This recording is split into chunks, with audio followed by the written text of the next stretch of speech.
Yule yule alokuachisha ardhi yako anakuletea AI, artificial intelligence. Kisha 40% za kazi ziko hatarini. Watu watakosa kazi zao kwa sababu ya AI. Yani umetumia magharama ukamsomesha mwanao, akaingia ofisini, hakumaliza miaka, anaambiwa baba, huna kazi kwa sababu AI inatutosheleza kufanya kazi yake. Kwa hivyo Rasulullah sallallahu alaihi wasallam atuambia, faman kanat lahu ard, yule atakayekuwa na ardhi, falyalhaq biardi, waman kanat lahu ibilun falyalhaq biilbili, mwenye ngamia aende kwa ngamia wake, mwenye mbuzi, mwenye kondoo aende kwa mbuzi wake, kwa kondoo wake. Nini anachotufundisha Rasulullah sallallahu alaihi wasallam? Kuwa kusalimika katika zama za fitna, katika zama za mwisho, ni mtu kwanza awe mbali na miji, jambo la pili awe na ardhi yake, jambo la tatu ashughulike na mifugo.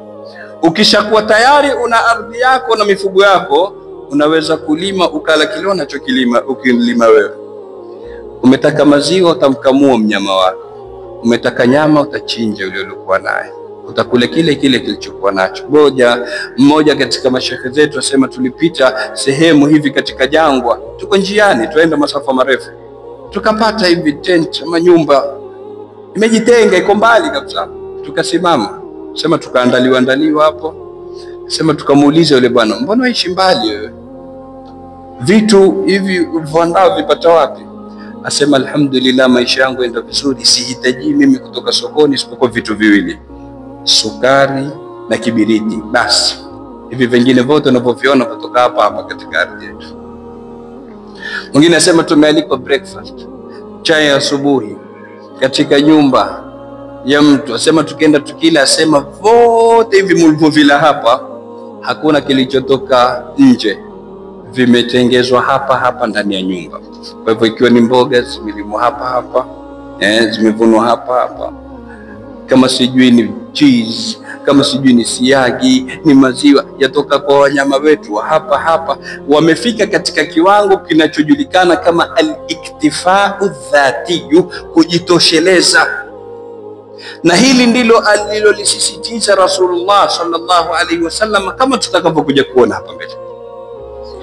Kwa hivyo Mtume sallallahu alaihi wasallam wasia alotupa, faman kanat lahu ardhun falyarji ila ardi, na akatuambia katika hadithi nyingine, yushiku an yakuna khaira mali rajul ghanamun. Asema zinakaribia kufika zama ambazo kwamba mali bora ya mtu itakuwa ni mbuzi, yani mifugo.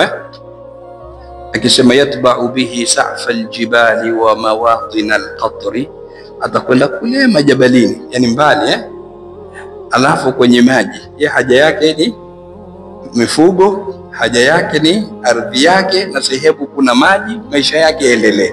Mtume anasema yushiku an yakuna khaira mali rajul, inakaribia kufikia kwa mali bora ya mtu ni nani? Ni mifugo. Kwa hivyo katika zama ambazo kwamba tuishi ndani yake, jitahidi ndugu yangu, akiba yako iwe ni kipande cha ardhi, ni shamba. Akiba yako iwe ni mifugo. Anza inshallah na kuku mmoja, si lazima uanze na mambuzi na mangamia. Anza inshallah na kuku mmoja, lakini akiba yako iweke huko zaidi. Leo sisi tuchezewa akili, mtu anakuambia bana, angalia, utapitwa na train, utawachwa wewe na train. Kwa hivyo nini cha kufanya? Akwambia ulimwengu unakwenda kubadilika, tutatoka katika banknotes twende katika cryptocurrency.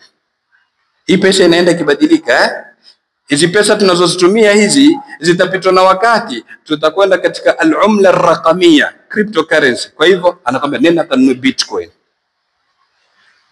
Tusikize vizuri, nenda kanunue bitcoin. Bitcoin ni ya nani? Akwambia aloanzisha ni Mjapani anaitwa Satoshi Nakamoto.